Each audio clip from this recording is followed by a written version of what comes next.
Rajendra Singh, the waterman of India. এই নামে উনি বিশ্বে বহুল পরিচিত। কেন? তিনি মূলত যে কাজটি করেছিলেন, তিনি রাজস্থানের মতো শুষ্ক অঞ্চলে বহু নদীকে পুনরুজ্জীবিত করেছিলেন। কিভাবে? শুধুমাত্র সেই গ্রামের লোকাল যে মানুষরা রয়েছে বা সাধারণ যে মানুষরা রয়েছে তাদের সহায়তায়। এবার এটা তো একটা খুবই ডিফিকাল্ট কাজ, কিন্তু উনি কিভাবে করলেন? এখানেই রয়েছে সেলফ এফিকেসি।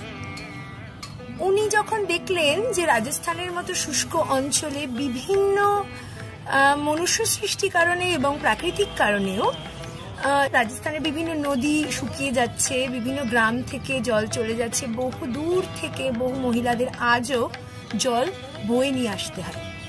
তো এটি দেখে তিনি প্রথমে ঠিক করেন যে এই নদী নালাগুলোকে পুনরুজ্জীবিত করতে হবে, এবং তার জন্য তিনি তরুণ ভারত সংঘ নামে একটি সংগঠন তৈরি করেন, এবং সেখানে সবাই একে অপরের হাতে হাত রেখে একসাথে কাজ করে যান, এবং আজ 1000টিরও বেশি গ্রামে জল এসে পৌঁছেছে রাজস্থানে, এবং 5টি নদী পুনরুজ্জীবিত হয়েছে।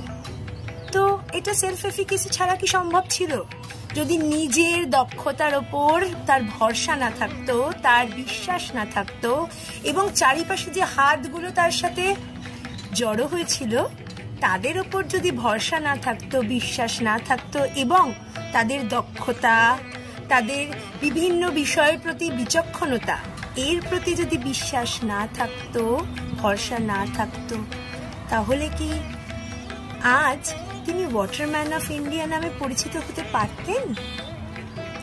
সেলফ এফিকেসি কিন্তু খুব সাধারণ একটি বিষয়, এবং আমরা রোজকার জীবনে প্র্যাকটিস করতে পারি।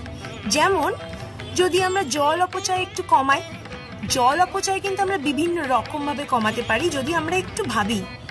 তো আপনাদের কাছে আমার মূলত প্রশ্ন রইল যে আপনাদের কাছে যদি কোনো এরকম উদাহরণ থাকে সেলফ এফিকেসির এবং এনভায়রনমেন্ট ফ্রেন্ডলি, নিজেরও দক্ষতার পরিচয় আসছে,